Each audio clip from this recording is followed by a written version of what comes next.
Camp Week, only on the Sports Betting Network. This is VSiN Training Camp Today with host Kelly Bidlin, Nick Whalen, and Jeff Erickson.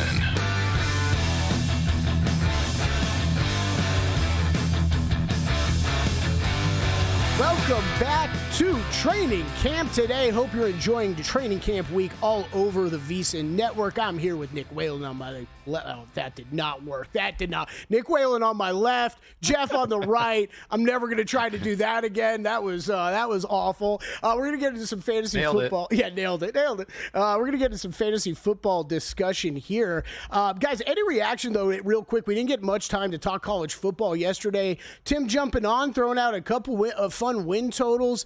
Anything that you guys are looking at this point in the year? I know the three of us, not the biggest college football bettors, but any bets that you've made or anything that you're kind of looking at getting close to making before the season starts?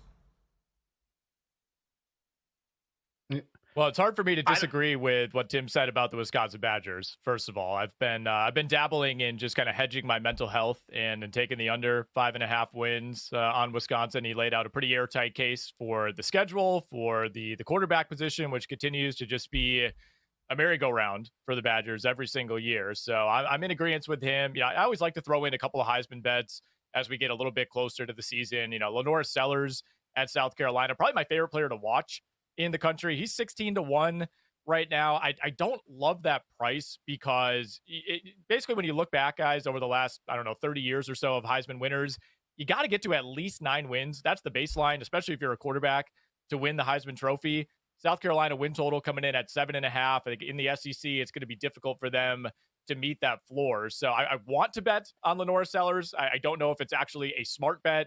I think the price on Drew Aller, if you're a Drew Aller guy, I know he's still polarizing, but getting Drew Aller at 16-1 for what could be a really, really good team at Penn State, that's something I would look at as well. Yeah, absolutely. Jeff, anything for you?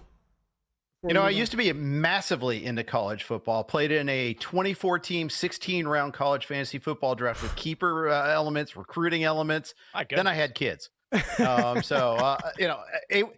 turned into an AYSO coach. All your Saturdays are occupied. I watch as much as I can, but it's not as much as I used to be. I did look and see Northwestern's win total is 3.5, and it seems like I'm in for a pretty tough season. Right there. All right, let's transition over to some fantasy football. We did kind of our top 10 rankings yesterday. I'm going to let the experts take control today. I will lead this. We're going to go through quarterbacks today, and the way we're going to attack this is top underrated and top overrated quarterbacks as far as how Nick and Jeff see things here. So, Nick, I'm going to start with you. Your most underrated fantasy quarterbacks heading into the season. Yeah, I got 3 here that I want to discuss real quickly, guys. And they all tend to go in this, pick 100 to pick 130, even maybe a little bit later in some formats range. And we start with Dak Prescott, guys, who, of course, was injured last season. And, we had the Cooper Rush experience. And you kind of forget just how effective this Cowboys offense can be when Dak is engaged and fully healthy. This is a guy who was second in MVP voting 2 seasons ago. He's a top 5 fantasy quarterback. He was number 2 in the NFL in yardage. He was right up there in terms of total touchdown passes. I think the addition of George Pickens, in theory, really adds a nice secondary weapon to this Cowboys offense, something they really haven't had since, CeeDee Lamb's first and second year when Amari Cooper was still there. So I think there's a lot to like about this passing game in Dallas. Obviously, it's a team that doesn't have a whole lot at the running back position. The offensive line is not what it used to be. So I think they are going to have to throw the ball with high volume. Dak Prescott is somebody who continues to go higher and higher. I wouldn't be surprised if he ends up, settling closer to that QB8, QB9 range. Right now, he's closer to QB12, QB13. So if you're doing an early draft and you want to wait on quarterback, you're not jumping in on that early tier, he's somebody I'm happy to grab after pick 100. We talked a little bit about Justin Fields yesterday, and there is a clear disconnect here between Justin Fields, the real life player, and Justin Fields, the fantasy player. Again, like we said yesterday, started those first 6 games for Pittsburgh last year. It's not like he was lighting the world on fire. He was still the 6th ranked fantasy quarterback in that span. He's got job security for the New York Jets. He's got his number 1 receiver now with a new contract in Garrett Wilson. As long as Justin Fields could just hang on to that job, I think he has a really, really good chance to be a top 10 QB this season. He's not being drafted as such right now. And then the last guy that I'll mention, CJ Stroud. Now, I was off CJ Stroud last season when he was going as the QB5, even QB4 in some leagues, which I thought was absolutely ridiculous for a guy who doesn't give you any rushing production. Obviously, if you took him in that range, it was a complete disaster. The Texans offense essentially collapsed and they had to win games on the defensive end. I think we may have now swung back too far the other way, though, guys. I mean, he's the QB 17 at the NFFC, which hosts a lot of high stakes contests. You got a lot of serious players drafting right now. I think we've gone too far. I think this Texans team should be able to bounce back offensively. Nico Collins is now one of the 5 or 6 best receivers in the NFL. They drafted two receivers to help fill the void left by Stephon Diggs. They won't have Tank Dell for most, if not all of the season, but you also bring in Christian Kirk, who's just rock solid as long as he's healthy. So I'm not saying CJ Stroud, it belongs in that QB6, QB7 discussion, but again, if I'm waiting on quarterback, if I'm looking to add a second quarterback with my last pick in a draft, I am more than happy to click on CJ Stroud. All right, I'm going to subjective scoring here. This is like around the horn style. 2 points for Nick because I agree with 2 of these very much. Jeff, let's get to your underrated fantasy quarterbacks for the season. Sure. And first of all, I like to shop in this tier. If I don't get one of the elite quarterbacks, I'm waiting until we get to these underrated ones. Co-sign with Dak. I'm all aboard on this one here. They're going to be throwing the ball a ton this year. And you added George Pickens, just makes it even better. I'm going to point towards Jordan Love. I think he's a classic last year's bum. We talk about this in baseball a lot and in football. A player that has established a certain level of performance a previous year, didn't reach it last year, though. Remember, though, Jordan Love missed about 2.5 games, left week 18 early, had that elbow that impacted his playoff performance, had the groin injury on that terrible playing surface in Brazil in week 1, missed a couple of games after that and was limited after that. The Packers had tragic wide receiver play last year. They invested in the wide receiver position this year in the draft. First rounder with Matthew Golden, third rounder with Savion Williams. In 2 years ago, he went for 4,159 yards, 32 TDs, decimated the Cowboys in the playoffs, gave the Niners all they could handle in that the really good game in the playoffs there. He's going as QB 19 in the NFFC. I love taking him at that price. Love getting him there. If I'm going to wait on quarterbacks, I'm going to get 2 of them. Jordan Love happens to be one I'd happily go after. Yeah, I like that as well. I think we're still trying to figure out where exactly Jordan Love's ceiling is at, and I have no idea. I don't know that I know where his floor is at either, but that is something that we'll still see with him. Nick, okay, overrated time. Your overrated fantasy quarterbacks as we head into draft season.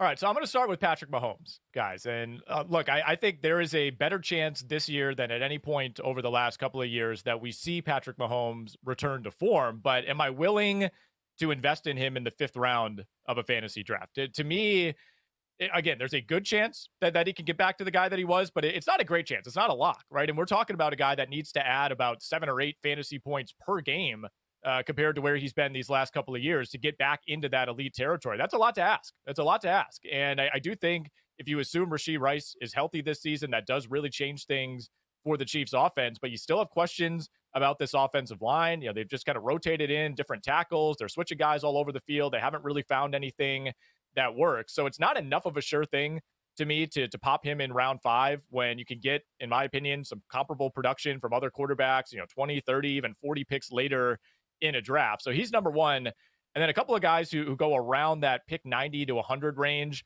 Caleb Williams and Kyler Murray. And look, with Caleb Williams, there's a lot of projecting involved. There's a lot of optimism with Ben Johnson now at the helm of the Chicago Bears team. But I think there were a lot of concerns for Caleb Williams as a rookie. And I could see the upside. But to me, with both him and Kyler Murray, there are too many other dependable options, guys with comparable ceilings, if not higher ceilings, who go in that same range or slightly after.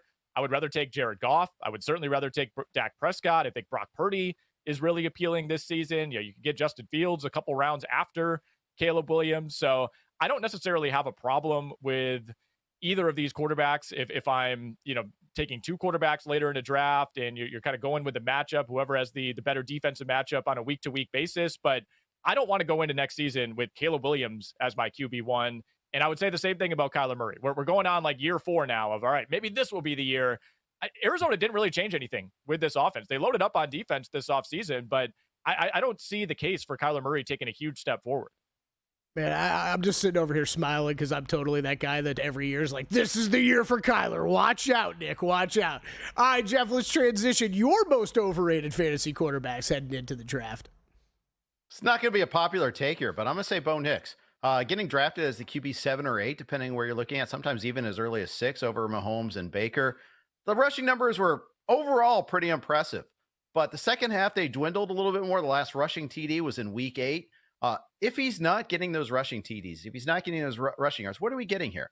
3,775 passing yards last year, and he stayed fully healthy the whole season. Does he get to 4,000 plus yards this year? Is Evan Ingram going to move that needle enough for him to be more of a guy that fills it up even more? Does Marvin Mims take the next step? I'm not convinced that that's going to be the case. I think they invested in their running game. They invested in their defense.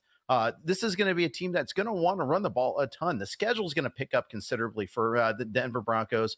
Last year, Nix's big run was against Atlanta, Vegas, Cleveland, Indy. Remember that Indy game? He only threw for 130 yards, but he had the 3 touchdowns. Weird game. Jonathan Taylor dropping the fumble. They should have lost that game, not made the playoffs. Chargers, Cincy, KC's subs. Remember, week 18, they played against like the 3rd string, and he threw for 4 touchdowns. Does his O-line remain as healthy and as effective as last year? I'm just not going to pay that price for him. I think this has got some second-year backslide possibilities here. I think there's major questions with – I have questions with almost all these second-year quarterbacks. Maybe Jaden Daniels is the only one that I'm a little okay with not having questions about. But, yeah, Jeff, I'm right there with you. I think that is fair to throw that in. There's a lot of Broncos love this offseason. I think they're going to be good. I don't know that I'm there on them winning an AFC West or going further in the playoffs or something like that. And I think Bo Nix is going to be one of the reasons. So, all right, when we come back, legendary Wisconsinite Nick Whalen tells you why the Packers are going to roll through the NFC North. All that and more when we come back on Training Camp Today.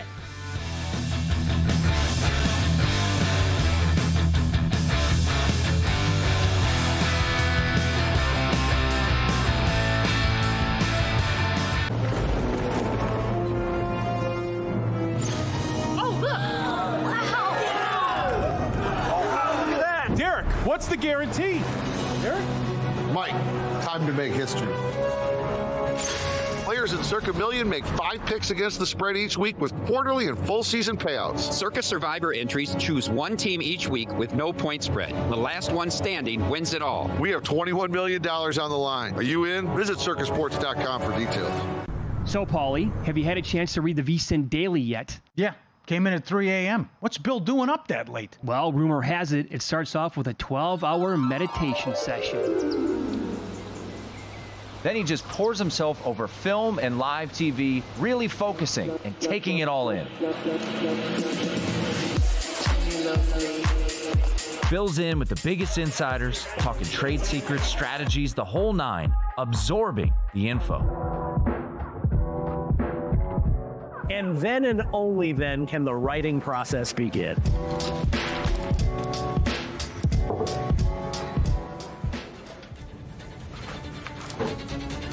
In Las Vegas, Bill's late night becomes your early morning. Wake up to the very latest betting insights in your inbox with the VSiN Daily.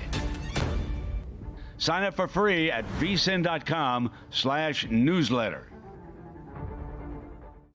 On the next Follow the Money, we'll continue to cover training camp week with rookies officially reporting. Paul Charchian will jump on to help break down the players we should be highlighting and fading in fantasy going into the 2025 NFL season. And Chris the Bear Felica will stop by to dive into college football win totals. And with SEC Media Days upon us, are there any surprises this season in the Southeastern Conference? It's all happening starting at 4 p.m. Eastern, 1 p.m. Pacific, right here on VSiN, the Sports Betting Network.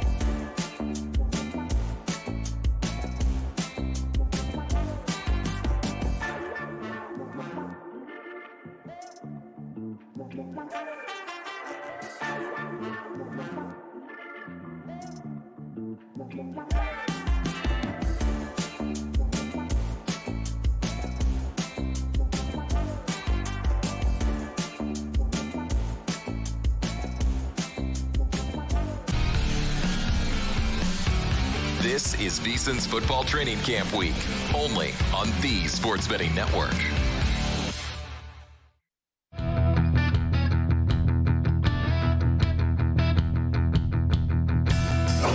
You're tuned in to VSiN Training Camp today on the Sports Betting Network.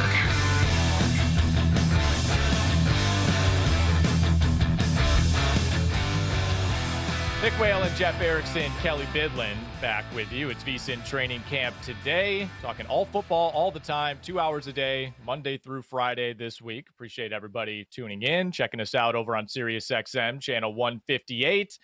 Guys, we talked about the AFC North in hour one. We now move on to the NFC North. I think there's an argument to be made. This is the best division in football, top to bottom.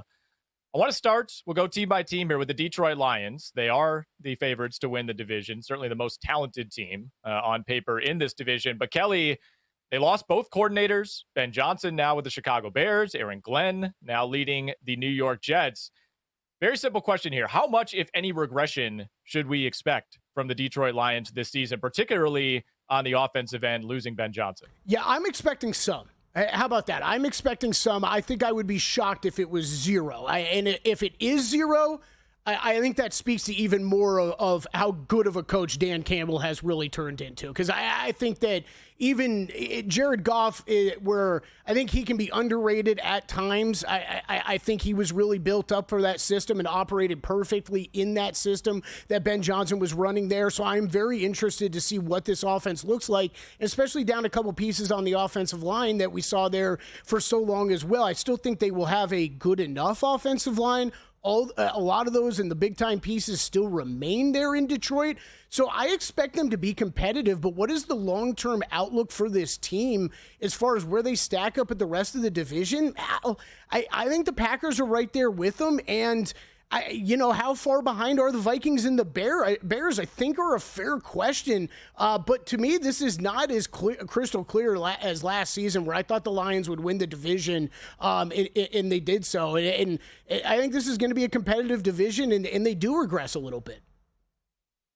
Yeah, Detroit plus 150 to win the NFC North for a second straight year. Packers plus 250, Vikings plus 350, Chicago Bears plus 450.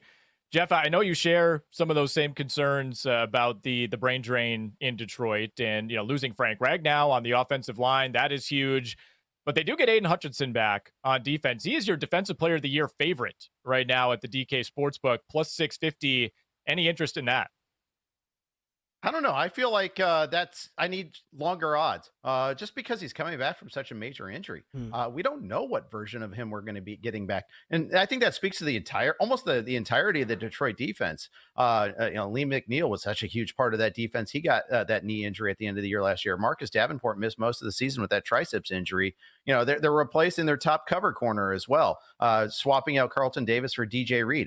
Will this all work, especially under a new defensive coordinator? I know someone that was in the system. It's not like they're bringing someone from the outside, but it doesn't mean it's the same coaching technique. Same thing on the offensive side of the ball. I think there's a lot of tricky questions to ask on that defense.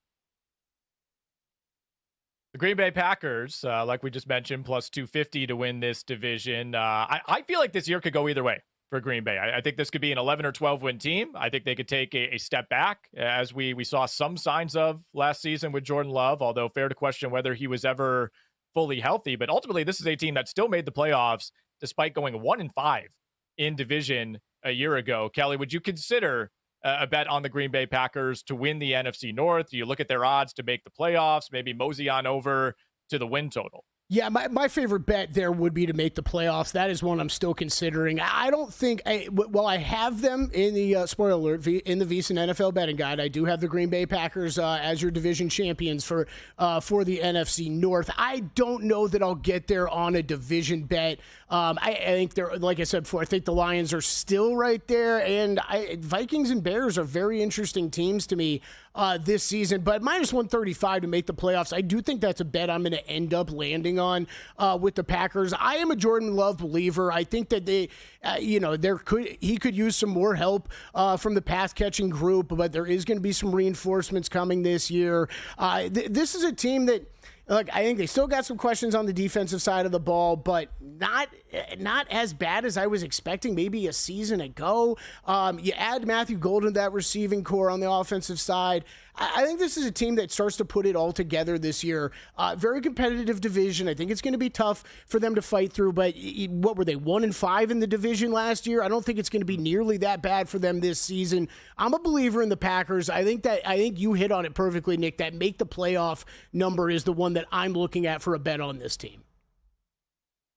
Major concerns in the secondary for me when it comes to Green Bay. Obviously, they let go of Jair Alexander, did not necessarily replace him. So the cornerback room to me, which has been an issue for the Packers for a very long time, still something they will have to overcome. Jeff, Kelly mentioned Matthew Golden. Looking at his receiving props, 800-plus receiving yards for Matthew Golden as a rookie. You can get that at plus 150. What are your expectations for him, either from a betting context or if you want to take this from a fantasy perspective? So fantasy-wise, and betting perspective, I think that's a high number to hit. Just because of their proclivity to run the ball frequently. I think Matt LaFleur still wants to feed Josh Jacobs a ton. And just that there's the number of different options there. I know that there's some attrition in the wide receiver room, but I expect more out of Jaden Reed again this year. I really like Tucker Kraft. I think he's one of those wait-on tight ends a little bit there. When we talk tight ends later on this week, I'll mention Tucker Kraft. So I like Golden's talent. It just seems like that's asking for a lot of volume. Taking a look at the Minnesota Vikings, third shortest odds to win the division. You see some 9.5, some 8.5s out there in the win total market. This is a team, by the way, guys, that has not made the playoffs in consecutive seasons since 2008 and 2009. Always feels like they're swinging back and forth between wildly overachieving and wildly underachieving. Kelly, what do you expect from J.J. McCarthy in year one as the starter? Could Kevin O'Connell work his magic on McCarthy like he did with Sam Darnold? Yeah, no idea, Nick, and no idea what to expect from McCarthy. I think that you hit it perfectly. O'Connell, we've seen him work his magic the past couple years, whether it was Kirk Cousins, whether it was Sam Darnold. I was a big believer in this team when Kirk Cousins was still on the roster. This year, more question marks for me. This defense, can they replicate the success that they found a year ago? I do have some questions about that. I would expect some regression on the defensive side of the ball. And then the offense is loaded with weapons. I loved when they brought over Aaron Jones from the Packers to fill in that backfield. I think they've got a solid backfield. I think they've got a great group of pass catchers. It's all set up and laid out in front of J.J. McCarthy to go out there and get it done. But I think I've heard a lot of people with some Vikings, to win the division or to go pretty far in the playoffs. And I think this is a team that I'm going to need to see it out of first, guys. I don't rule out maybe me getting a little bit more excited and getting some bets in on them for some overs on their win total, or maybe a yes play on the playoffs once we get into the season. But I'm going to need to see more of it before I get too excited about the situation there in Minnesota. Jeff, from a fantasy perspective, Kelly mentioned Aaron Jones. I am out on Aaron Jones this season. I'm all in on Jordan Mason. I think he could end up being the guy sooner than we think in Minnesota. But how do you break down that backfield for fantasy? Yeah, I agree with you on that one there. I mean, I'll say the one thing about Aaron Jones is the price is fine on him. It's not like you're being asked to pay a full-time running back price. He's usually going about pick 75 in drafts there. And the gap between he and Mason is pretty tight though. It's so funny. I do a radio hit in El Paso on a regular basis, and the host always asks me about UTEP alum Aaron Jones. Great guy, great in the community, but I think he backslides a little bit this year. All right, fellas, let's finish out with the Chicago Bears. The odds say this is the fourth best team in the division, and yet it wouldn't totally shock me if this team made the playoffs. Wouldn't totally shock me if everything clicked around Ben Johnson and they're pushing to potentially win this division. We see surprise teams in the NFL every year. What is your opinion on this Bears team, Kelly? What do you expect from Ben Johnson in year one? Can he elevate Caleb Williams to the point where he's not taking 68 sacks like he did last season? Well, yeah, can he elevate Caleb Williams? Can he elevate the offensive line? I mean, I think these are all big questions to be asked. I am a believer of Ben Johnson. I think I'm a long-term believer in Caleb Williams, too. I think we saw the perfect I almost compare this back to an NBA rookie year where it was kind of, hey, Caleb Williams, go out there and kind of see what you can do. Some of those things you did in college where it's a little bit of the Mahomes-like out of script plays, and let's go see how it works in the pros. A lot of it fell flat on its face, but taking a lot of sacks at the end of the day. I don't know what the impact will be in year one. This is another team that I'm staying away from getting too high on or too low on. Believer in Ben Johnson. I think Caleb Williams gets there eventually. I like the wide receivers that they have there in Chicago. Think the offense comes around, but they've got some issues on the defensive side of the ball too. I think that if you were certain one way on the offense or the defense, I could maybe get a little bit more excited about this team, but I got questions on both sides of the ball right now, so I'm going to be staying away from a betting standpoint. Quickly, Jeff, a lot of mouths to feed in this passing game. Do you have any interest in Luther Burden or Colston Loveland when it comes to fantasy? Loveland, yes, although I got to watch his health status coming in. Keep in mind he had a little bit of a health procedure work going in the offseason. I get a strong 2020 Cleveland Brown vibes from this team. Great roster if we only get the quarterback right. A lot being placed on Caleb Williams this year. Not sure you ever want to be compared to the Cleveland Browns. I don't care what iteration of the Cleveland Browns we're talking about. Fellas, we got to go to break. We're going to play it or pass it, NFC North edition. When we come back, we'll take a look at some player props, some team props when we return here on VSiN Training Camp Today.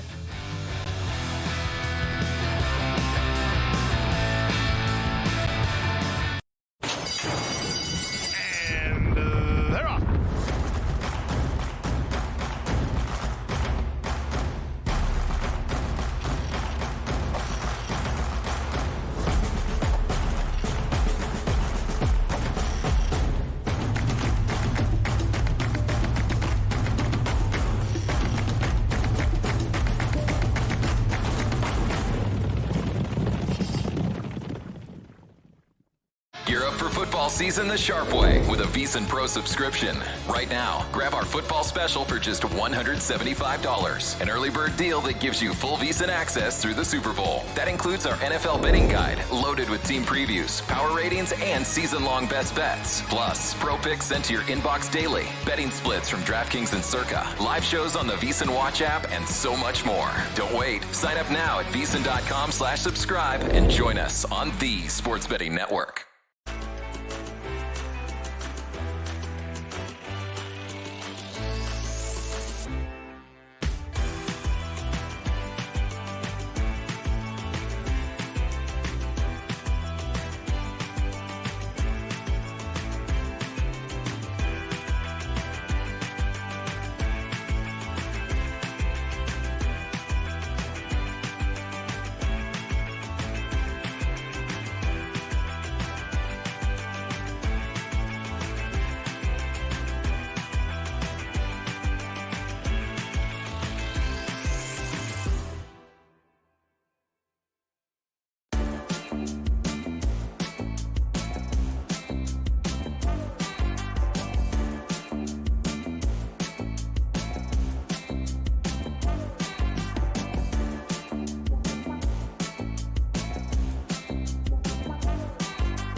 This is VSiN's Football Training Camp Week, only on the Sports Betting Network.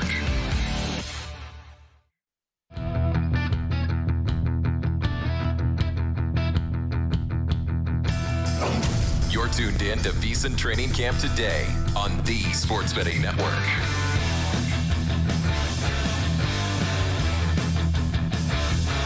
Welcome back to VSiN Training Camp today. Jeff Erickson here with Kelly Bidlin and Nick Whalen. Producer extraordinaire Wyatt Tomczyk has gone with a fine-tooth comb just to find the very best NFC North player props. We're going to do something called Player to Pass It. We did this with the AFC North earlier today. Let's hit the NFC North. Nick, let's start with you. Detroit Lions, Jared Goff, over 3,900 and a half passing yards at -110. Play it or pass it? So first of all, if you're looking at essentially any of these player season-long prop markets, health is first and foremost, right? And Jared Goff has gone way over this number in each of the last 3 seasons. So I think you look at that number and you think, okay, this guy's basically averaging 4,500 plus yards over the last 3 years. Why is this all the way down at 3,900 and a half? Well, the reason is players get injured. Oftentimes, more than half of the league doesn't end up starting 17 games due to injury, due to guys losing their job, due to, you get to week 18 and you have something locked up. So there are risks, I think, with betting the season-long player prop market. You're not going to find a ton of value there at -110. This is low enough, though, that I would entertain it, even if you are forecasting, some regression for this Lions offense post Ben Johnson. And I think that is likely, but we do have some wiggle room here with Jared Goff, who again went way over this number last season. All of the returning talent is really encouraging for Detroit. You have a really good tight end in Sam Laporta. You got Jamison Williams. You got Amon-Ra St. Brown. You got a great pass catching back in Jahmyr Gibbs. So essentially, this is a bet on, will Jared Goff play 16 or 17 games? He's done a pretty good job, despite his frame, of staying healthy throughout his career. He did have 3 seasons, by the way, even before arriving in Detroit, where he went over this number. So would like to get a little more value on it, but that's just not going to be the case with most of these season-long props. Regardless, I will play this one at -110. All right, Kelly, we're going to give you the wins prop, and then I'll give you a player prop for the Packers after this. But for the Lions to have 4 wins after 5 weeks, they play at the Packers versus the Bears, at the Ravens versus the Browns, at the Bengals. You give the Lions a 4-1 record after 5 weeks, plus 320 on this bet. No, not at all. Not at all. This is a pass it completely. We look at the schedule. You got the Packers, the Ravens, and the Bengals all on the schedule coming up early on for this Lions team. There is a lot of tough games that there are going to be dogs in early. This is where you bring up the old, I know nobody wants to hear me say it on July 15th right now, but this is the old money line rollover. If you were really going to want to play it that way, just play money lines early in the season on the Lions. But no, 4 wins after 5 weeks. I do not think they start 4-1 with those 3 road games. So complete pass on that one for me. All right. If only we could get an opinion out of you there on that one there, but I think we're pretty good. Let's go to the Green Bay Packers. We kind of have a lot of shared optimism on the Packers. How about Jaden Reed in particular? Over 700 and a half receiving yards at -110, fewer than teammate Matthew Golden. Kelly, play it or pass it? Yeah, I think this is a tough one. I will say play it because I am a big Jaden Reed fan of what he's done early in his career. I think if I believe in the Packers, I believe in Jordan Love, it probably means he's having a good season. I will echo what Nick said earlier, though. I think it is, you got to be careful with going overs on some of these season-long props. There's maybe 1, maybe 2 that I'll get involved with in a season, but not a market that I am actively betting just because injury will destroy this immediately. So I like the number, like you just said. You compare it to a Golden. I think he's got a good shot to go over this if he plays, even if he plays 13, 14 games, I think he could easily get there. So I'll say play it, but just cautious there. All right. How about Nick? How about the Packers divisional wins? We mentioned that 1-5 record in division last year, still made the playoffs. Over 3.5 division wins this year, plus 125. Play it or pass it?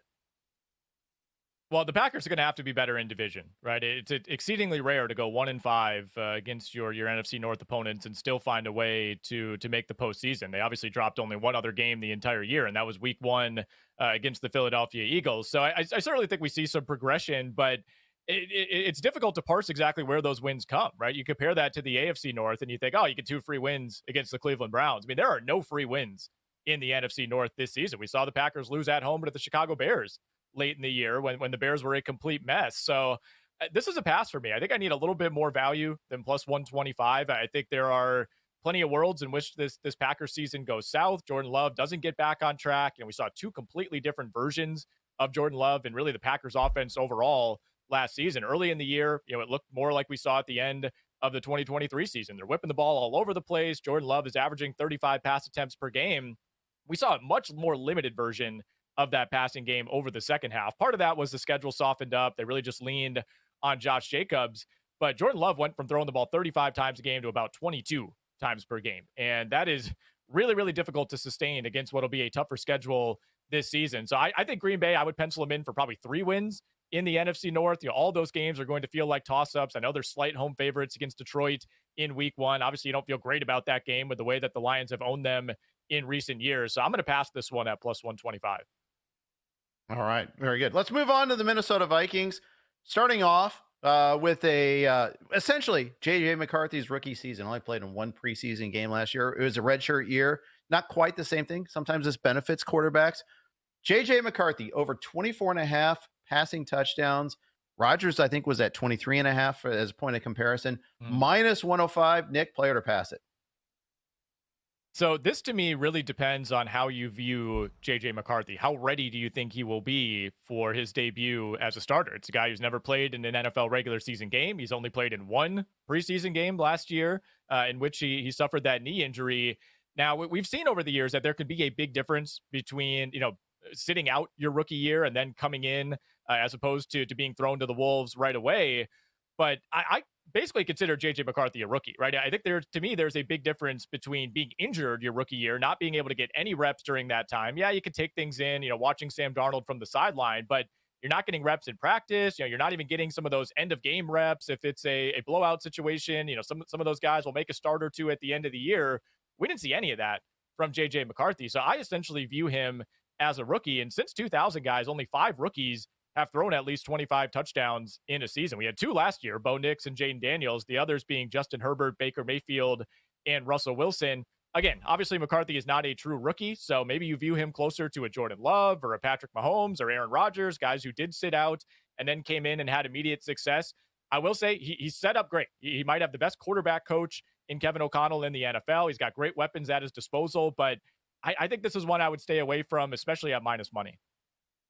All right, we're going to pass it there. Kelly, I know you really, really love very specific props. So here's another very specific prop. Minnesota Vikings to finish 3rd in the NFC North at plus 225. Play it or pass it. I like this one. I do like this one, Jeff. It's a play it in the sense that I do think the Vikings end up finishing 3rd. I think this is a prop that's a great example with how many markets we have available to us. If you did want to go bet this, I think there's probably a better way to play this, and this is where I would play over at DraftKings Sportsbook. There are a lot of sportsbooks posting these days. The exacta of what the division finishes: Lions, Packers, Vikings, Bears at 10-1, and Packers, Lions, Vikings, Bears at 11-1. You play both those, get a little bit better price than what you're seeing on plus 225. Still has the Vikings finishing 3rd in the division. We've got a couple of Bears props we're going to hit, but first, if you're serious about winning this football season, your edge starts right now with the VSiN NFL Betting Guide. It's loaded with in-depth previews of all 32 teams, season win total breakdowns, best bets from VSiN experts, player props, betting projections, everything you need to bet smarter all season long. And right now, you can lock in VSiN's football special for just $175. That gets you full pro access through the Super Bowl, including every betting guide, daily best bets, 24/7 video, exclusive analytics, and of course, all the tools at VSiN.com. But don't wait. Early bird pricing ends July 31st. Sign up now and get your NFL betting guide at VSiN.com/subscribe. That's VSIN.com/subscribe. Guys, let's talk a little Chicago Bears. Let's talk a little bit about DJ Moore to score 10 or plus receiving TDs in the regular season, plus 300. Nick Whalen, play it or pass it? Well, first of all, I love when we get the Jeff Erickson patented Chicago accent coming out whenever we talk Bears. Live Good there. to see that.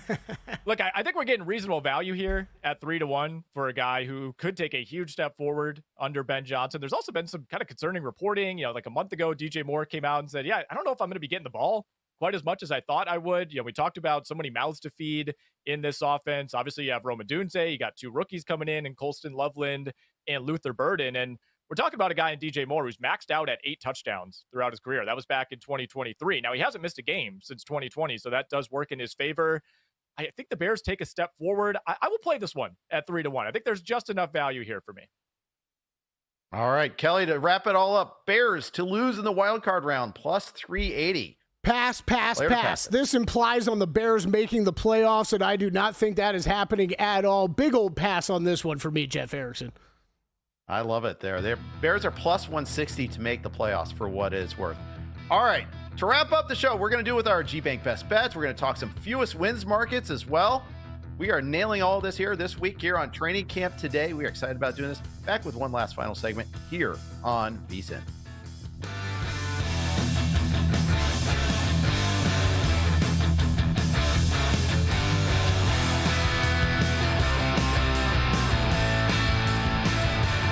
As sports fans, we may cheer for different teams, but there's one thing that we can all agree on. We want the game to be big. And with 3 levels, 30 cabanas, a 143-foot screen, 6 clean pools, and endless cold drinks, it doesn't get any bigger or any better than Stadium Swim in Las Vegas. All sports, all seasons. It's more than a pool deck. Stadium Swim is the only thing like it in the world. You're in it now. VSiN's football training camp week is underway all week long. Our experts are breaking down season-long props, futures, fantasy draft strategy, playoff picks, and award predictions. Everything you need to be ready for when the season kicks off. And every morning at 10 a.m. Eastern, catch VSiN Training Camp Today, your daily deep dive into sleepers, sharp bets, and expert analysis. This is your camp, your prep, your edge. Only on VSiN, the sports betting network.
This is VSiN's Football Training Camp Week, only on the Sports Betting Network.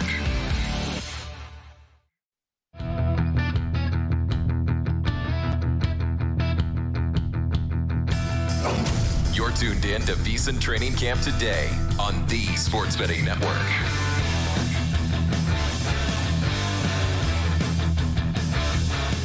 Final segment of VSiN's Training Camp today. Myself, Nick Whalen, Jeff Erickson. Been some fun here these first 2 days of the week, and plenty more to come the rest of the week. Let's get to our G-Bank Best Bets, review all the bets from the show today. Some we discussed lightly, some we didn't really bring up much at all. We did touch on this one lightly. Wanted to make sure I get through all of my bets before I take off for Montreal after the show tomorrow. Cowboys over 392.5 points scored.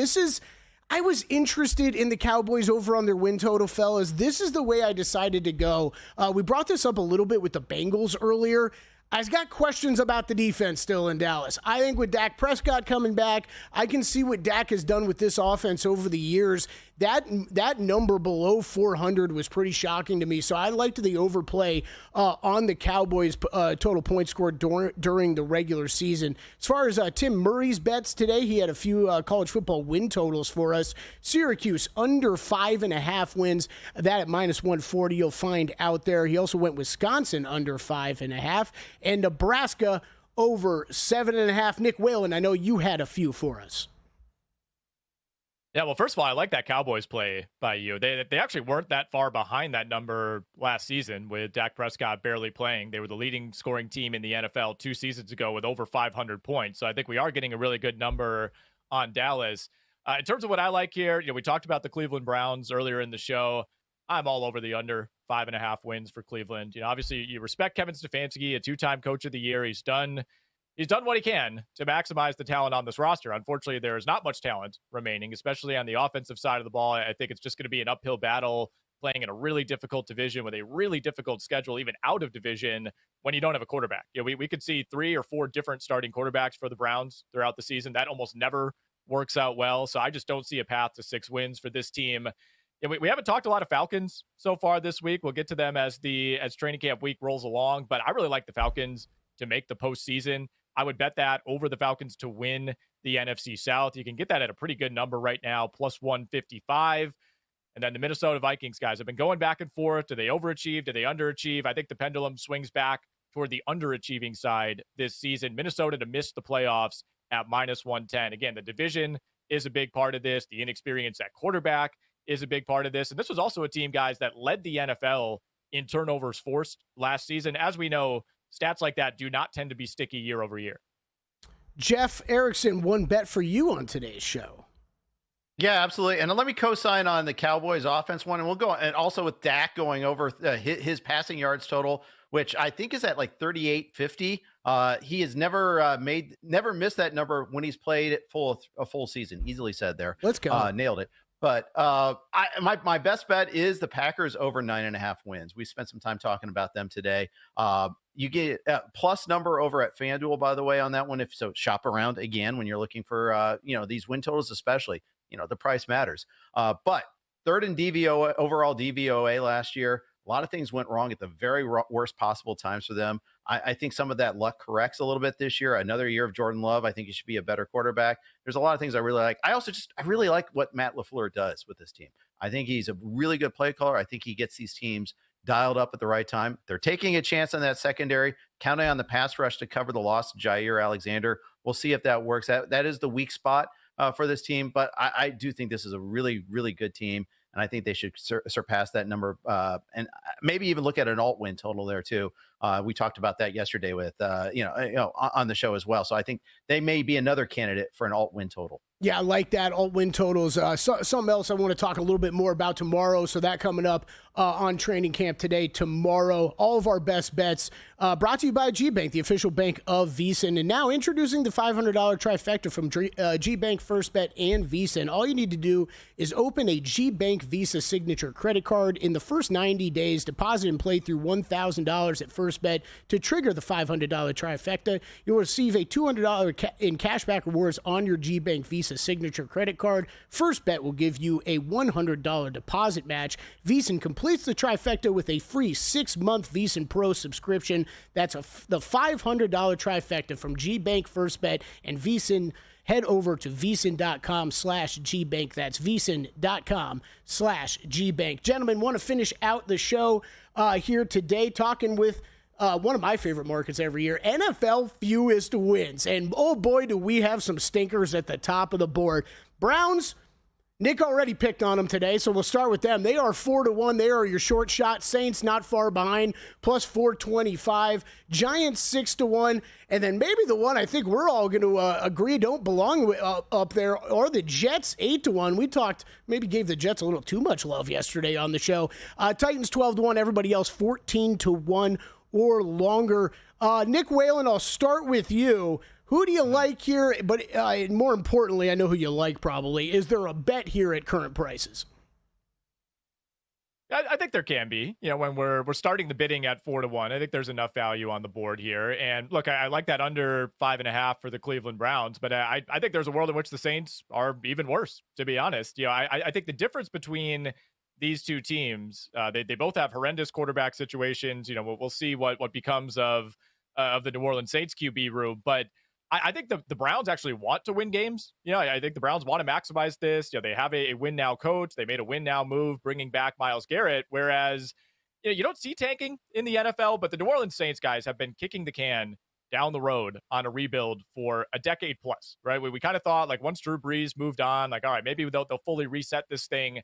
And they just haven't. You know, they keep signing veterans to new contracts. They're deferring money every offseason. At some point, you know, that's all going to come home to roost. You know, pretty much every key player on this team is 30 plus years old at this point, especially when you look at some of the names on that defense. So I think this could finally be the year that the Saints maybe accept their fate as one of the worst teams in the NFL, try to get that quarterback of the future. I know they made, you know, some level of investment in the quarterback position in this year's draft, but I think they are uniquely positioned, guys, if they're sitting near the top of the board in the 2026 NFL draft, because the Saints offensive coordinator is Garrett Nussmeier's dad, the starting quarterback at LSU, who's projected to be a top pick. Obviously, there's a family connection with Arch Manning and the New Orleans Saints franchise. So it'd be a little too perfect to me if the New Orleans Saints are holding the number one pick and they have their choice of what could be a couple of elite quarterbacks at the top of the board. I think the Saints, to me, would be my play at plus 425. Yeah, some great notes there by Nick. And I look forward to that in the draft, your draft betting coming up here in just a few months, only about 7-8 months away.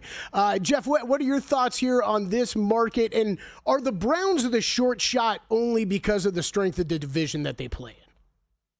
I think it's also because they don't have a quarterback. When you have 5 quarterbacks, you have none or something like that. You know, we could do that saying if you can. Terrible schedule. Terrible quarterback situation, bad recent history. I mean, there's a lot of that there. I thought it was interesting to look at the Myles Garrett situation, you know, demanding the trade. Well, we found out here's $40 million reasons for you to stay, even though the rest of the roster doesn't look like it's a competitive team this year. I like the Giants at plus 600. You know, we talked about the Browns and how their best games are all on the road. Well, same thing is true with the Giants. Listen to the schedule to start: at Washington, at Dallas, home against the Chiefs, home against the Chargers, at New Orleans. Okay, great. They get the Philly Saints, but it's in New Orleans. Philly, at Denver, at Philly again, versus the Niners. Okay, at the Bears, but hey, it's at the Bears. You know, at the Pats later on, at the Raiders. They might not, I don't even see 4 wins on this schedule here. I actually really like the under on their win total too. Yeah, that is a bet for me already. I did bet under on the Giants win total. It was actually my first bet of the NFL offseason was under 5.5 on the Giants win total. So I guess since I don't have bets on the unders on these other two, I would have to lean towards Jeff with the Giants. But oh my gosh, Nick, what you said, this Saints roster is so bad, and I don't remember anything like it in a long while.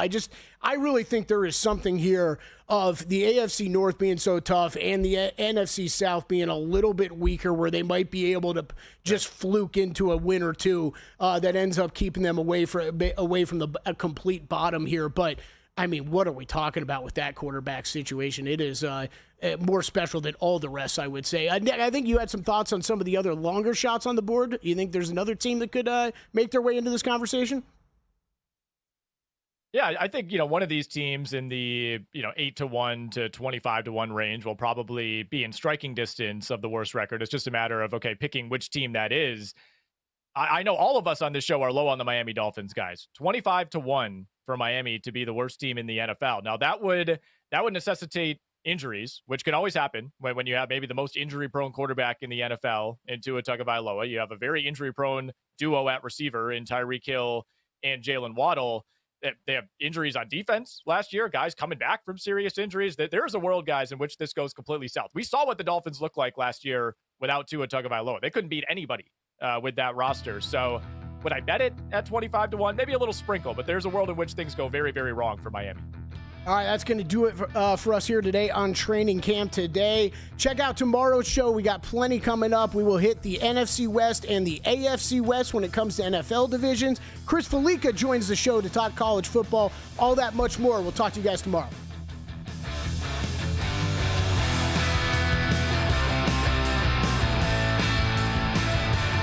Introducing the $500 trifecta. Use your GBank Visa signature credit card within 3 months of account opening and deposit $1